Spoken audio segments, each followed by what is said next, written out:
Buenas tardes, estamos desde la Sociedad Colombiana de Psicoanálisis con sede en Bogotá. Andrea Escobar, que es la actual directora de la revista de la Sociedad Colombiana de Psicoanálisis, y Luis Fernando Orduz, la actualidad presidente de la sociedad y el anterior director de la revista. Como no pudimos viajar a Buenos Aires, estamos recurriendo a la virtualidad, una forma posible de participar en este evento.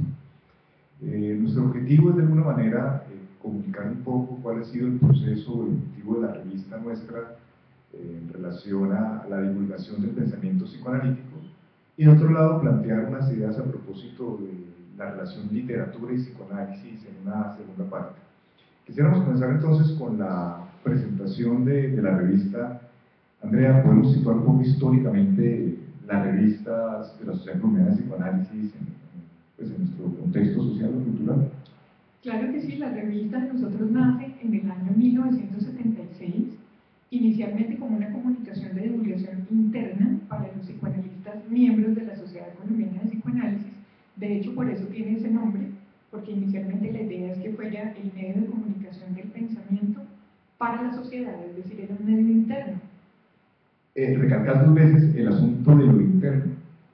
¿Por qué pones tanto el acento en ese aspecto? Porque el nombre de la sociedad y de la revista tiene una historia. Se recalcó inicialmente que tenía que llamarse Revista de la Sociedad Colombiana de Psicoanálisis, dado que era necesario diferenciarlo de otras publicaciones pertenecientes a otras instituciones. Inicialmente tenía incluso en su portada los nombres de los miembros psicoanalistas de la Sociedad Colombiana de Psicoanálisis para saber quiénes escribían allí y quiénes la producían.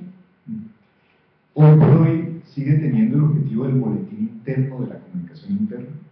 No, hoy en día hemos aprovechado mucho más los medios de comunicación y hemos intentado especificar de qué se trata cada uno de los medios. La revista mantiene de todas maneras la inspiración inicial, y es que su idea es que sea, en todo caso, el medio de comunicación de nuestro pensamiento, en donde tenemos algunos parámetros muy importantes en torno a la rigurosidad y la disciplina con la que escribimos, pero compartimos nuestra publicación y nuestras páginas internas también con personas que pertenecen a conocimientos de frontera, como la medicina, no necesariamente dedicada al trabajo en psiquiatría, la antropología, otras áreas de las humanidades como la literatura y la antropología, que en este momento nos enriquecen y hacen de nuestra publicación algo mucho más enriquecedor. Andrea, esto de alguna manera plantea que el giro de la revista ha implicado ir como de un... antes de empezar esta entrevista tenemos una charla informal, es como ir de lo endogámico a un proceso de carácter exogámico, de un centramiento a un descentramiento, de un respeto por los límites de una disciplina a la ruptura de los límites de una disciplina. ¿Ese ha sido el movimiento de la revista? Sí, en todo caso inicialmente pensamos que se centró en la necesidad de conservar y mantener la tradición de nuestro pensamiento, sobre todo entre nosotros, pero últimamente hemos pensado que se trata también, como la Sociedad Colombiana de Psicoanálisis, de abrir las puertas de la casa. Y cuando se trata de abrir las puertas de la casa, también de nuestra revista y también de nuestra posibilidad de participación en ámbitos con otras personas que no necesariamente son psicoanalistas, pero que desde la base del psicoanálisis de manera tradicional han hecho parte de nuestra disciplina. Eso pareciera que es una especie de, a ver cómo lo digo, como de reconocimiento existencial del psicoanálisis, como si para que el psicoanálisis pueda ser validado socialmente se necesita la presencia de otras disciplinas, ¿sí?, que crucen la frontera, por así decirlo, que vengan desde allá afuera a nutrir elementos interiores, pero también que nosotros podamos tener la posibilidad de comunicar algo a otras personas por fuera de nuestras fronteras. Sí, pero además me parece a mí que el hecho de no hacer presencia en otras áreas que implican conocimientos de los que nos hemos alimentado y ellos también de nosotros, han hecho parecer que muchas de nuestras ideas no pertenecen a nosotros, sino que provienen de otros campos. Entonces me parece que es recuperar la palabra con toda la autoridad que tenemos para decir estos conceptos han sido trabajados desde nuestro núcleo, porque me parece que al no hablar y al no comunicar hemos permitido incluso esa transgresión. Andrea, hay un problema en esa comunicación como con las desde frontera, como la estás llamando, con otras disciplinas, es el asunto del código y del lenguaje. Nosotros tenemos un lenguaje muy particular, ¿sí?, el lenguaje que se construye alrededor del paciente, de la clínica, y muchas muchas veces del otro lado de la frontera, al no haber conocimiento de ese código, puede hacer que la revista de alguna manera se presente de una especie de manera exótica, porque uno no conoce ese lenguaje. Una revista cuyo fin es divulgar el pensamiento psicoanalítico necesitaría de un elemento que traduzca el código, y eso no está presente en una revista. Eso estaría presente de pronto en la oralidad, cuando yo puedo compartir de manera presencial un conocimiento y tener la posibilidad de interactuar y explicar cuál es mi fundamento. Muchas veces una revista no lo tiene, y las revistas especializadas acaban siendo para públicos cerrados. ¿No está eso un poco, digamos, poniendo en cuestión la posibilidad de que se divulgue el pensamiento hacia el exterior? Yo considero que el pensamiento psicoanalítico ha hecho parte del mundo exterior siempre. El asunto es que al no asumirlo nosotros como nuestra palabra, ha sido tergiversado, ha sido mal interpretado, precisamente los códigos han sido deformados. Me parece que al hablar con autoridad recuperamos el lugar que siempre hemos tenido, pero con la autoridad de poderlo manejar. La revista de la Sociedad Colombiana de Psicoanálisis, ¿cómo organiza su pensamiento para presentarlo pues, al público? ¿Cómo es, qué secciones tiene? ¿Qué línea editorial aborda? ¿Cómo, si lo podemos explicar? Claro que sí. Nosotros contamos con un comité editorial y además del comité editorial tenemos un comité internacional y un comité nacional de jueces y árbitros de nuestros artículos. La revista está pensada inicialmente como un medio de divulgación del conocimiento que tiene como raíz el psicoanálisis y, como ya te contaba, se alimenta también de otro tipo de disciplinas. Nosotros inicialmente recibimos los artículos. Estos artículos son estudiados por nosotros, tienen en cuenta la validación por jueces para conocer también su contenido y tenemos en cuenta unas secciones en la revista. Tienen que ver con la metodología de la investigación, tienen que ver con la recuperación de textos importantes que han sido divulgados en nuestra sociedad y que pertenecen a la tradición. Tocamos generalmente, por lo menos en una sección, un tema sobre el cual desarrollamos 3 o 4 artículos que encuentran un núcleo común. La editorial presenta el número de la revista, pero también pone a consideración uno de los temas que en este momento están siendo muy importantes de trabajar para la sociedad psicoanalítica en general. Tenemos por lo menos un apartado siempre presente que incluye, aunque sea un trabajo de psicoanálisis aplicado. Nos interesan mucho las reseñas de libros, además, y de ensayos de miembros de nuestra sociedad y de personas que también comparten el conocimiento psicoanalítico con nosotros. Nos parece muy importante contar en el número de la revista también con el trabajo que se presenta al interior de la sociedad, así que muchas veces también incluimos la producción de las jornadas psicoanalíticas o un trabajo que para nosotros ha sido nuclear. Andrea, yo con eso tengo una pregunta que me hago a propósito de estos medios virtuales.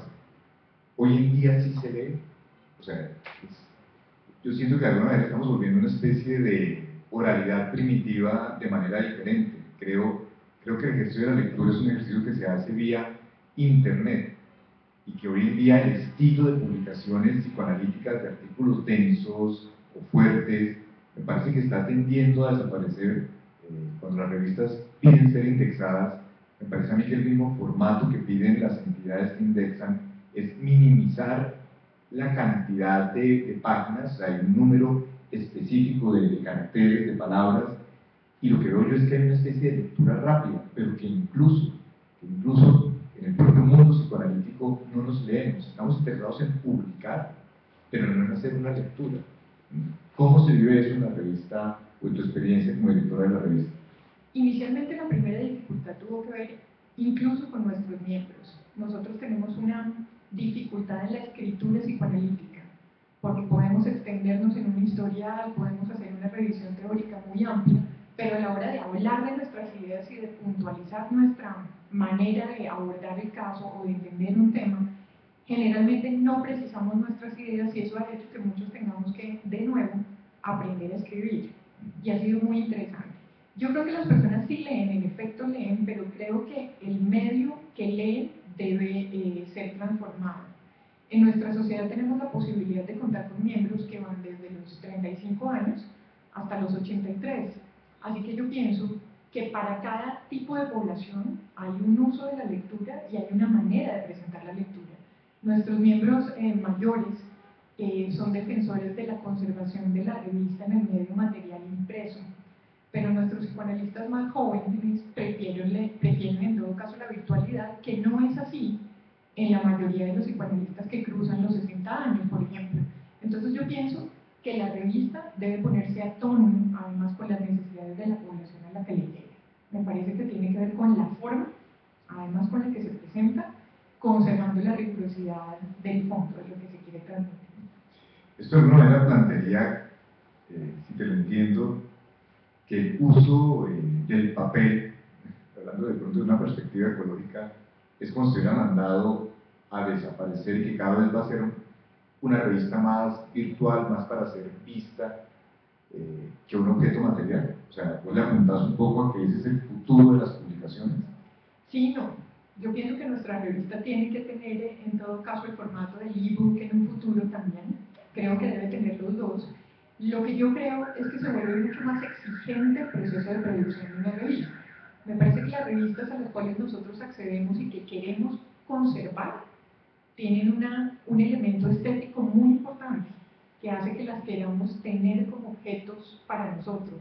Entonces, hoy en día, no solo es muy importante que podamos transmitir la revista, sino que la revista que se puede comprar en un futuro debe tener algún sentido estético importante para la población que la va a adquirir.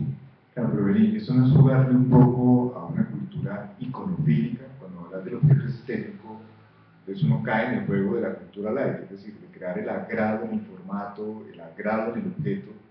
Muchas veces lo que el público entonces busca es un elemento de carácter formal más que un elemento de contenido de forma. Yo sé que lo que vas a responder es que en la respuesta anterior hablé de la forma y del fondo, ¿sí? Entonces, no por irse a lo conservador hay que descuidar los elementos contemporáneos, pero también hay que tener cuidado que en el uso de los elementos contemporáneos uno pueda perder algo del fondo de los viejos formatos. Sí. A mí me parece que cuando hablamos de lo estético estamos hablando de aquello que tiene que ver con los sentidos. Y me parece que la lectura hoy en día la tenemos que entender como aquella que es capaz de englobar los sentidos y de llamar a los sentidos, además hacer presencia sobre la lectura y sobre la revista.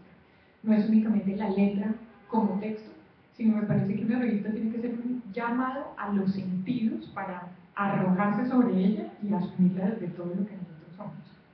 Y con la forma narrativa de la disciplina, digamos que, al menos en nuestro contexto, en nuestro medio colombiano, hay una forma en que se pide que un artículo científico se presente. Esa forma en la que se piden los artículos científicos muchas veces choca con la creatividad narrativa. Yo me he encontrado con algunos colegas que dicen, pero es que si lo meto por esa forma pierdo capacidad de expresión. Vos estás recalcando que es importante el elemento estético, formal, el rigor científico que se pide en la revista al ser indexada no va un poco en contravía de este elemento sensorial o sensual del que estás hablando en la lectura. Sí, a mí me parece que en todo caso, al tratarse de la revista hay un cuerpo básico mínimo, que no debe ser una celda y que no debe ser en ninguno de los casos una camisa de fuerza. Cuando hablo de un cuerpo mínimo, estoy hablando de unos parámetros muy generales de la revista en donde los artículos caben, teniendo en cuenta los diferentes intereses de los psicoanalistas. Por ejemplo, en nuestra revista el formato tiene que ver con una presentación pequeña de abstract, con un desarrollo del trabajo, una manera de entender qué es lo que está pasando cuando se trata de un caso o el cuerpo del trabajo y unas conclusiones.